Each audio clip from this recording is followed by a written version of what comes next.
All right, good morning, everybody. It is my absolute pleasure to introduce the keynote speaker for today. Andrew is a business leader with a passion for serving others. I first met Andrew when he was working at Russ Reed, probably 15 years ago.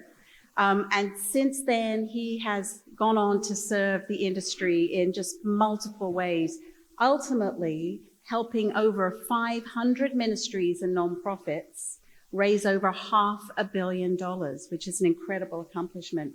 But Andrew is also on a personal mission.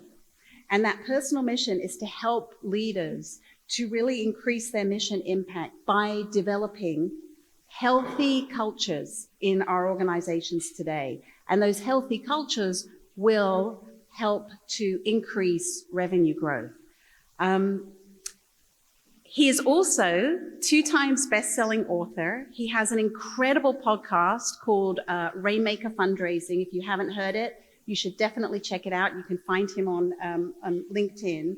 And alongside that, he also seems to have time for managing a farm with over 200 plus animals with his 3 beautiful kids and his wife. When I bumped into Andrew on Sunday, it was his birthday, right? And he, in his generous spirit, had written and posted on LinkedIn, and you can check it out, the 45 most important things I've learned on this earth. And I've picked just a few of them to share with you. Asking for help doesn't show weakness. Don't pass up the opportunity to tell someone how much they matter to you. Be who you are. People value authenticity over most anything else. And then finally, and one that really spoke to me with respect to this conference, find faith. It centers you in the midst of chaos. So it's my pleasure to welcome to the stage, Andrew.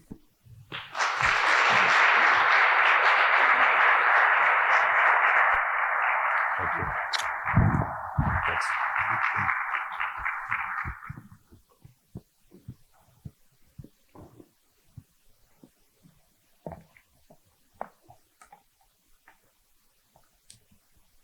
There was a knock at the door around 6 a.m. that morning. My siblings and I were getting ready for school, and my mom was preparing for work. We weren't expecting any visitors. I was shocked as I opened the door and found 2 sheriff's deputies staring back at me. The neighborhood where I grew up, it wasn't uncommon to see cops on the street, but they'd never come to our house before. I remember yelling down the hallway, saying, "Hey, Mom, cops are here." And as she walked down the hallway to meet them at the front door, I could see on their faces that they had no desire to be there that morning and no desire to tell her what they were about to tell her. One of the deputies stepped forward and he said, "Ma'am, this is an eviction notice. You've not responded to other notices, and you've not paid your mortgage in 14 months. You have 3 days to vacate this property." My mom was devastated. She crumpled to the floor, sobbing. Everything that she had ever worked for in all of her life was about to be ripped out from under her. And for her, it also brought back incredibly painful memories of her own childhood living in poverty, where she was the middle child of 5, born to a single mother, living in a 1-bedroom apartment in one of Chicago's most infamous government housing projects, where she and her siblings shared a single mattress. They often went without a meal, or they simply ate popcorn because that was cheap. And where every day they were exposed to alcoholism, drug addiction, sexual abuse,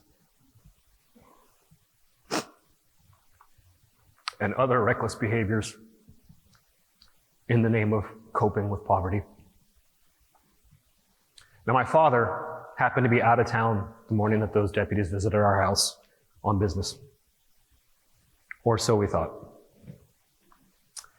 You see, it turns out that he'd been hiding a devastating secret, and he knew that those deputies would be at our house that week. He left so that he didn't have to face them, and so that he didn't have to face us. My father was a congregational minister, but he also had a gambling addiction that we didn't know about. It's a heck of a combination, don't you think? We later discovered that at least a couple times a week, when he'd leave the house in the morning, tell us he was going to work, he'd actually go over to the airport, fly to Las Vegas, spend the day gambling. He'd catch a flight back at the end of the day, just in time to get home and tell us about how terrible the drive was back from the office, and recount false narratives of the challenges he faced during the day at work, when in reality, he was out gambling. At that time, his addiction was full blown, and it destroyed everything that it came into contact with. We lost the home that we'd owned, and that he and my mom had worked so hard to make possible. We lost all of our worldly possessions, except what we could fit in the car and take with us those 3 days after the deputies had been at our house. And his addiction caused him to engage in illegal behavior. He stole tens of thousands of dollars from several churches that he pastored.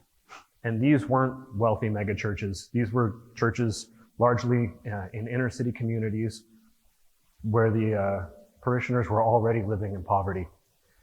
And these people trusted and expected him to shepherd them and to show them the hands and feet of Jesus.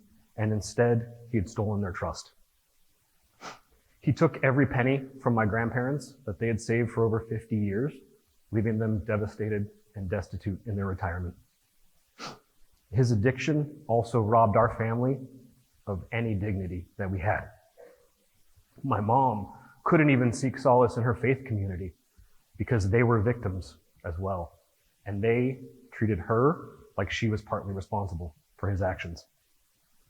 No one trusted him at that point, and by extension, no one trusted us. It also kicked off a series of firsts that I never expected to experience. Like the first time we had to struggle to figure out where we were going to sleep at night or where we'd get our next meal. The first time we called a dirty motel room home. And the realization at that point that we would never again have a family home.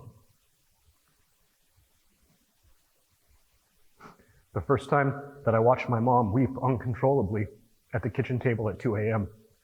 because she put my little brother and sister to bed with no dinner. And she couldn't face the fact that they were going to wake up in a few hours and she'd have to tell them once again that there was nothing to eat. There's the first time that I got a job, not so that I could go to the movies with my buddies or take a girl out on a date, but so that I could help pay rent and utilities and gas so that my mom could get to work. The first time we stood in line for food stamps. Confused, embarrassed, trying to make sense of the fact that 30 days before that, we were solidly middle class, and in an instant, we couldn't take care of ourselves. Then there was the first time we actually used those food stamps. It was at a Ralph's grocery store in Alhambra, California. I remember it like it was yesterday, and I remember walking in and feeling like every eye was on us, like they knew that we were poor and they didn't want us there.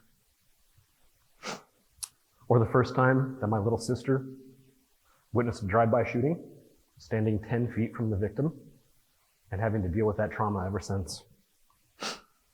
There was the day that my parents decided to divorce, and I watched my dad drive away, knowing that he had nowhere to go and that he would spend the next few months living out of his car. Then there was the first time that I packed a bag at 16 and left home because I knew that my mom struggled enough to put food on the table for my brother and sister, and I wanted to take one burden off of her. And then there was the day that I rested my head on a cold concrete floor instead of a pillow. These are not the firsts that any kid wants to experience, and not at all what a parent wants for their child. Our family was never the same after this. My father had destroyed all trust in him as a husband, as a father, and a faith leader. I can't tell you how many times my mom and I would look at each other and say, how did this happen? Like, what did we do to deserve this? What in the world is God trying to teach us through all of this? And for years, I struggled to understand why any of this would happen or how God could let this happen to anybody like us. It wasn't until decades later that I realized that our suffering wasn't an accident, and it wasn't by happenstance, and it also wasn't for nothing. There was purpose in our pain. And what I've discovered through time and reflection is that the work that I'm doing right now is the result of a significant and profound calling on my life. And I suspect that many of you sitting in this room today are here because of a similar calling on your own life, even if you didn't know it when you got into this work. I also suspect that if I were to take a poll, there'd be at least a few of you in here who share a story similar to mine, overcoming poverty, addiction, abuse, or some other sort of personal crisis. Here's what I've come to understand over the last 30 years. What we often see as setbacks in our life, God uses as setups for something more important. Let me say that again. What we often see as setbacks in our life, God uses as setups for something more important. And I think we need to look no further than the cross for an example of how God used what many considered an incredible setback as the linchpin to set up something much more beautiful and much more important for humanity. I've learned on a really personal level that painful setbacks in our life can actually create beneficial growth if we allow it. For example, pain creates resilience. It helps develop maturity. It provides great perspective, and it prompts innovation. And if we allow it, it motivates change. Leadership expert Mark Cole says that success is not the elimination of problems, but that success is earned as you live through adversity. And John Maxwell, probably the greatest leadership thinker of our time, says that if you step back from the pain and loss of a difficult circumstance, you'll eventually be able to see the positives and the benefits in those experiences. Now, I know from my own experience, had someone said to me when I was in the middle of crisis, like, hey kid, aren't you excited for all the growth you're about to experience? I probably would have punched him in the face. But the truth is, there's an incredible amount of power in that sentiment. And we see this even in Scripture. So Apostle Paul in Romans 5 says, we rejoice in our sufferings, knowing that suffering produces endurance. And endurance produces character. And character produces hope. And hope does not put us to shame. Because God's love has poured into our hearts through the Holy Spirit who's been given to us. Tim Keller, in his book, Walking with God Through Pain and Suffering, says, while other worldviews lead us to sit in the midst of life's joys, foreseeing the coming sorrows, Christianity empowers its people to sit in the midst of the world's sorrows, tasting the coming joy. That is powerful. Here's how the pain of my childhood has changed me for the better. It's given me a deep desire to alleviate suffering anywhere I can. It's helped me to develop a compassion and an understanding for what it means to struggle, to experience poverty, hunger, homelessness, addiction, and a broken home. And it's given me the internal strength to stay motivated even when things are hard. Because if what we went through didn't break us, there's nothing that can. It's now been 30 years since my family was devastated by my father's addiction. But the story doesn't end there. It's not a narrative of despair and hopelessness, but of redemption and purpose and impact. My father passed away in 2021. But before he did, there were several meaningful changes in his life and ours. First is he went into recovery, and he spent 15 years without gambling. He sought and secured a counseling degree and spent almost a decade counseling other addicts, helping them recover from their addiction and keep their families together. He and my mother reconciled and remarried one another. She was by his side when he passed. And while our relationship was never great after all of this, we too reconciled, and he was able to spend precious time with my 3 daughters, who adore him. And over the last 23 years, as Kyla mentioned, I've been blessed to be able to turn this pain into nearly $1 billion raised to advance ministries and other organizations that are housing the homeless, feeding the hungry, supporting recovery for the addicted, and lifting families globally out of poverty. With the benefit of those many years of perspective, I can see now just how God used those setbacks early in my life to set me up to make an impact for the kingdom. And I know he's not done yet. He's still in the business of transforming my life, and he's in the business of transforming yours so that we can all continue to make an impact for people who need it most. Here's what I want to invite you to consider today. Maybe you've experienced a major setback or a personal crisis of your own. Maybe you've not dealt with that in a meaningful way, and it's holding you back from making the biggest impact that you can. Trust me, I get it. It's not easy. I've wrestled with this experience for 30 years, and there are still days where I slip back into feeling sorry for myself, or some of the behaviors of a teenager in crisis rather than an adult who's got the benefit of time and God's grace. So I know it's difficult. But I would challenge that if you've not, you ought to ask God to help you see the purpose in the pain that you've experienced in life, and that you use that to bring about meaningful impact, not just in your life, but in the world of those around you and in the world of those you serve. Maybe you're going through that crisis right now. And maybe when you wake up every day, you think, I can't face another day. I'm here to tell you, you can. If you are willing to take one step back from that crisis in the moment, you will gain a perspective that you can't get in the midst of it. And that perspective is important. I want you to remember that there is purpose in the pain that we experience. It's taken me 30 years to get comfortable telling this story in this way.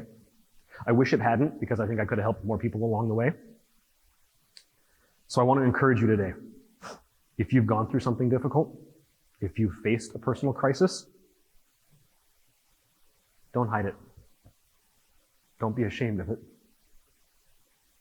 Don't try to bury it or avoid talking about it, but use it to fuel growth in yourself and in the community that you serve, because there's no more powerful antidote to living in pain than to discover the purpose behind it and to embrace that purpose to serve others. Thank you.